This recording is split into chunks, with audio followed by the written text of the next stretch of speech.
Success the school के टोली चौकी आसिफनगर पुरानी हवेली ब्रांचेस में खवातीन के अमले की निगरानी के जरिए लड़कियों की तालीम और तरबियत का नज़म किया गया है। दाखिले जारी है, जल्दी करें।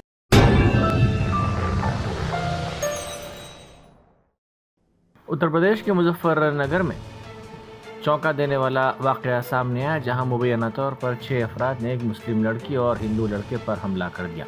इस वाक़े की वीडियो सोशल मीडिया पर वायरल हुई, जिसके बाद पुलिस ने 6 मुलजिमीन को गिरफ्तार कर लिया। इसी दौरान पुलिस हिरासत में इन 6 अफराद की लंगड़ाते हुए चलने की एक और वीडियो भी सामने आई है। मौसूला इत्तलात के मुताबिक बुरखापोश लड़की अपने साथी सचिन नामी नौजवान के साथ बाइक पर जा रही थी कि 6 अफराद ने उन्हें रास्ते में रोक लिया और हमला कर दिया। लड़की और नौजवान दोनों बैंक में मुलाजमत करते हैं और कर्ज की वसूली के बाद वापस हो रहे थे कि ये वाक़या पेश आया।